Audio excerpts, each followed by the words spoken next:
that's going to bring us to duty area 2, which deals with maintaining aseptic conditions. In other words, what that means is just maintaining clean conditions. Aseptic more or less just means clean.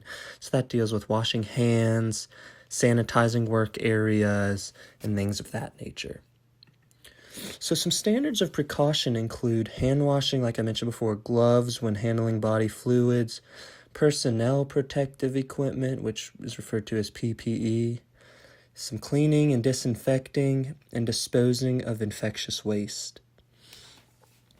Always wear protective gloves when you think you might touch any body fluid. A body fluid includes blood, vaginal secretions, feces, urine, vomit, sputum, semen, or tears.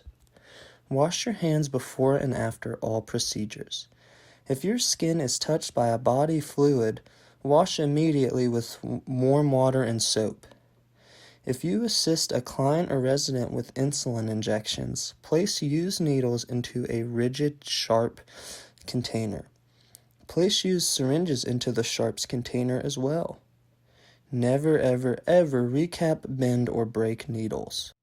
Find out where sharps containers are kept at your facility and follow the facility procedure for handling them.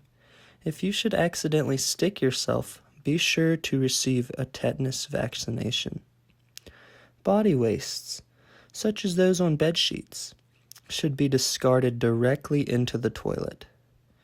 Wastes containing blood or disposable pads should be discarded into a special plastic trash bag before disposal. Make sure that no leaks occur. Spills of blood or bodily fluids that are visibly stained with blood should be treated with chlorine bleach. The bleach should be left on the spill for several minutes. Wear gloves.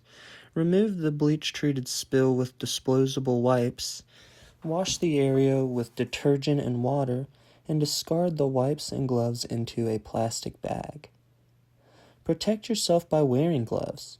If you are allergic to latex, your employer must provide another suitable type of gloves for you. Protect yourself and take hepatitis B vaccine, which must be offered free of charge to you by your employer according to OSHA standards on bloodborne pathogens. If your job requires that you give injections or work with bodily fluids, you are covered by OSHA regulations. Protect yourself by covering open wounds or skin breaks with protective dressings. Proper hand washing procedures. The purpose of this is to prevent the spread of microorganisms from the medication aid's hands to the other people, objects, or self. The equipment needed includes disinfectant soap, warm running water, paper towels, a waste basket, and hand lotion. So the procedures include, number 1, remove your rings and jewelry or anything you may have on your hands. Stand close to the sink. Keep hands and clothes away from the sink. Turn on the warm running water. Hold your hands under the running water with your hands lower than your elbows.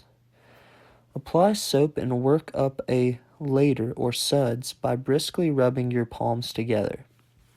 Rub your hands well. Using a circular motion, wash each hand from the front to the back, about 10 circular motions each, and lace your fingers together and wash between the fingers, the front and the back, by rubbing your fingers against each other. This friction is very important for getting your hands thoroughly cleaned. Next, you're going to clean under your fingernails. That's somewhere where bacteria and just nasty stuff loves to stay, is up under those fingernails. So it's important you make sure to get those washed as part of that hand washing process. Next, wash the forearms, at least 2 inches above the wrist, using firm circular movements. Wash for at least 1 full minute. Rinse well and dry thoroughly with paper towels. Turn off the faucet using the already used paper towel. On to task 2.3, which deals with disposing of infectious waste.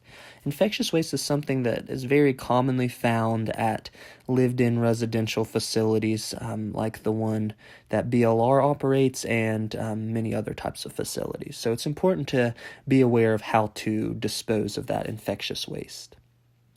Infectious waste likely can be found at the facility.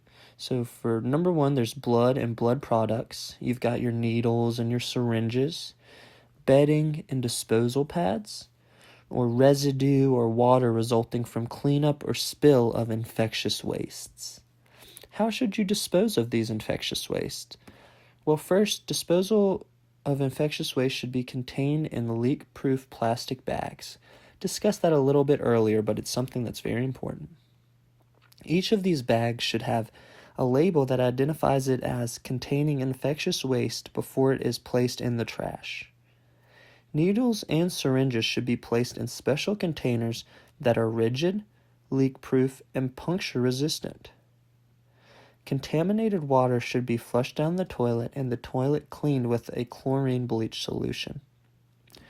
Virginia state law requires that needles and syringes, otherwise referred to as sharps, must be disposed of in a rigid, leak-proof, and puncture-resistant containers.